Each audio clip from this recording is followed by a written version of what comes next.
Excusez-moi, notre coiffure de la gloire. Donc, mes loulous chéris, la loulou qui nous parle dans cette vidéo, elle se confie à nous parce qu'elle veut se libérer. Elle me dit, Madame Sol, c'est la première fois que j'aborde ce sujet. Alors que l'histoire s'est passée, ça a fait plus de 20 ans. Même à sa propre mère, elle n'a pas parlé de ça. Les gens posent les questions, mais elle a honte de parler de ce sujet-là.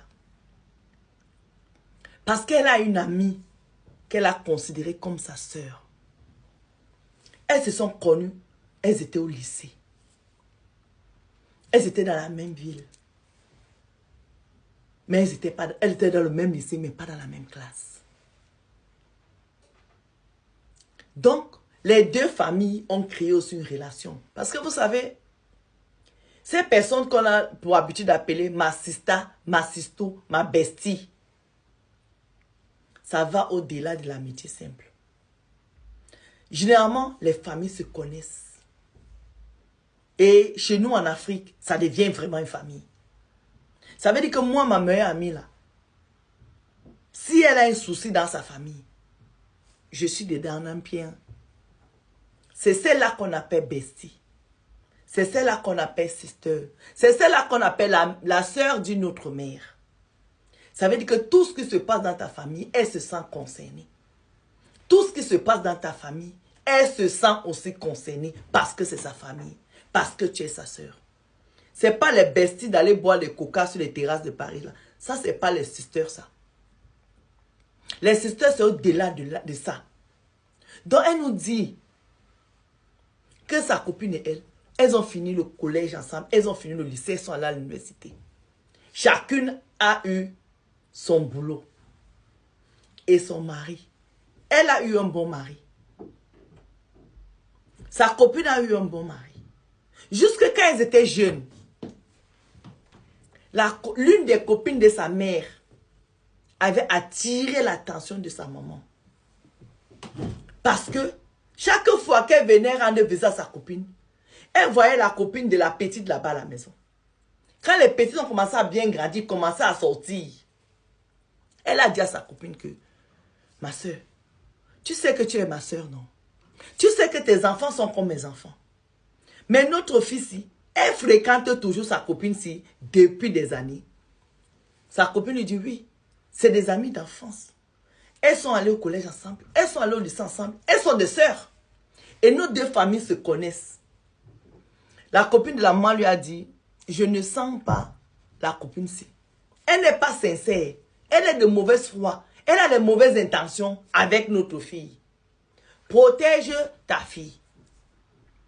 Vous connaissez les mamans là en Afrique. Quand elle adopte la copine de sa fille, c'est comme si c'est son enfant. Donc la maman là, elle a mis ici, c'est sorti de l'autre côté, elle a jeté au Vouré. Le Vouré allait jeter ça dans l'Onkam. L'Onkam est allé jeter ça dans la Maninga Makombe dans mon village, en Doctona, loin là-bas. Elle a jeté là-bas. L'idée là est dans la Makombe là-bas. Les crocodiles sont en train de choper l'idée là. Elle a négligé. Mais elle a quand même dit à sa fille que, ah, ta tante était ici. Elle a dit des choses pas très gentilles concernant ta copine, que ta copine là n'est pas gentille, tout ça. Quoi, il se passe quelque chose? Non, maman, il n'y a rien. Oh, comment elle peut dire ça? Ah, tu connais notre tata là. Vous savez que chez nous en Afrique, la meilleure amie de ta mère est ta tante. Donc du coup, elle dit, ah, tu sais que tata, elle est souvent bizarre. Elles ont oublié l'affaire s'est passée. Quand elles ont grandi maintenant, chacun a trouvé son mari. Chacun est dans son coin. Chacun fait sa vie. Elles continuent à se fréquenter. Elles sont toujours les besties. Quand l'autre accouche, l'autre est là, l'autre ci, l'autre ça, l'autre ça. À un moment, l'autre soeur, sa copine, son mari perd le boulot. Elle, comme son mari a un bon boulot, elle a un bon boulot. Elles essaient de créer des relations, chercher les relations. On trouve le boulot à son monsieur. Donc au mari de sa bestie. Elle est contente. Elle aussi, la dame, la perd le travail. Elle reste maintenant, elle ne travaille pas. Sa copine ici, là, malgré que son mari travaille bien, elle travaille bien. Eux, ils n'ont pas fait les choses comme des fous, n'importe quoi. Ils sont restés lucides. Elle me dit, Madame Sol, on dormait dans un petit appartement avec notre enfant. C'est dans le petit appartement là que j'ai accouché le deuxième enfant. Et j'ai dit à mon mari que chérie, on gagne bien notre vie, on ne peut pas se serrer comme ça. Hein. Toi aussi, baisse un peu la garde. Allons prendre une maison plus grande. Madame Sol, c'est comme ça que mon mari et moi on a déménagé. Maintenant, dans le travail et tout ça avec les amis de mon mari, on entend que on cherchait du travail. Comme ma copine avait perdu le travail, c'est comme ça que j'ai trouvé le travail à ma copine. Ma copine a commencé à travailler. Madame Sol, je suis tombée enceinte de mon troisième enfant.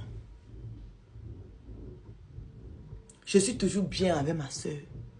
Nos maris se fréquentent, on se fréquente. Enfin, on est un couple, amis. Puisque c'est ma soeur, dont mon mari est ami avec son mari. En fait, on est ensemble, tous les quatre.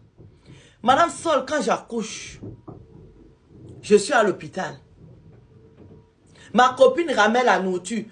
Moi, je sais que chez nous, les Bantous, quand une femme accouche à l'hôpital, en tout cas chez moi au Cameroun, nous, les Sawa, c'est le bouillon qu'on vient te donner, tout ce qui est léger. Parce que le ventre, il y a encore le sang dedans. Donc, le bouillon avec le piment, là, ça sort le ventre, là. Le sang qui est encore dans le ventre. Donc, on te donne tout ce qui est léger. Le gombo, moi, je sais que j'avais mangé le gombo jusqu'à... Le bouillon, le gombo jusqu'à... Ma fille a eu un mois, pardon. Chez les gens de l'Ouest, je sais que c'est le cuit qu'on donne pour que ça évacue tout ça. Chez eux aussi, là-bas, dans les villages au Congo, là-bas, je ne sais pas quelle nourriture, elle m'a donné le nom, j'ai oublié le nom de la nourriture. Donc, du coup, sa copine lui donne une nourriture qu'on ne mange, on ne donne pas à une femme qui est à l'hôpital. Et tu dis, Jacques, que tu es à l'hôpital, on vient te donner le coquille. À quel moment donne le coquille à une femme qui vient d'accoucher, ça fait seulement un jour. Donc, dans les intrigues, on lui dit que, ah, toi aussi, tu sais que quand on accouche, ce n'est pas le coquille qu'on ramène, tu aurais dû ramener le cuit, ou bien un bon bouillon de poisson, tout ça. Elle n'a pas mangé. Elle n'a pas mangé. Sa soeur, la petite soeur de celle qui a accouché était là. Elle a dit que tu vas rentrer avec ça à la maison, je ne peux pas manger. Son mari était là à l'hôpital. Quand maintenant, la copine qui a ramené le coquille là, veut rentrer, au lieu de prendre son taxi pour rentrer, parce que là où son beau-frère, le mari de sa copine, rentre là, ce n'est pas la même direction. C'est comme s'il y a quelqu'un qui a quoi? L'autre part à comment on appelle? L'autre rentre à PK12 et puis l'autre rentre à Bonabéry. Tu ne peux pas accompagner. Au pire des cas, tu laisses la personne au rond-point. Mais tu ne peux pas accompagner quelqu'un qui va à Bonabéry et puis quelqu'un qui va à PK12. C'est l'opposé. Donc, elle a insisté jusqu'à... Son mari a dit non. La belle a dit que non. Et ils ont pris le taxi, ils ont appelé le taxi, ils ont mis la dame là-dedans. La dame est rentrée. Depuis que la dame là est sortie de l'hôpital, elle n'est plus jamais revenue voir sa copine à l'hôpital, même quand sa copine est sortie de l'hôpital. Un jour, le mari de la dame là resté comme ça, que peut-être l'enfant a 3 mois ou bien 2 mois. Son téléphone sonne. C'est la copine de sa femme qui n'est plus revenue. Depuis le jour qu'elle a ramené le coquille à l'hôpital, dit que ah, mon beau, mon mari, comme ta femme a accouché, elle est fatiguée, c'est ce qu'elle ne peut pas. Mon mari et moi, on t'invite à dîner. Comme c'est un couple d'amis. Il a dit ça à sa femme. Sa femme a trouvé ça bizarre. Sa femme lui a quand même dit que chérie, vas-y. Mais elle me dit, Madame Sol, mon cœur là, il y a quelqu'un dans ma tête qui me disait que reste ici, tu vas voir ce qui va se passer. Prends ton enfant, lève-toi. Quand son mari est parti au rendez-vous, elle a pris son enfant, elle a mis dans la voiture. Jusqu'à la voisine lui demande que tu pars où la nuit avec l'enfant qui a 2 mois. Elle dit à sa voisine qu'elle pas acheter l'eau. Sa voisine dit que quoi? J'ai vu ton mari rentrer avec les parcs d'eau ici là. Les parcs d'eau là sont finis quand tu pas acheter l'eau. Tu pars où avec l'enfant? Vous les femmes d'aujourd'hui, hein? Elle me dit, Madame Sol, je n'ai pas écouté ma voisine. Hein? J'ai pris mon enfant, j'ai mis dans la voiture, dans le siège à bébé. J'ai démarré ma voiture. Comme je connaissais l'adresse. Quand je me gare au restaurant, parce que le restaurant a la belle vitrée. Mon mari venait aussi à peine de rentrer. Deuxième partie. Bisous, coiffure de la gloire. Hein?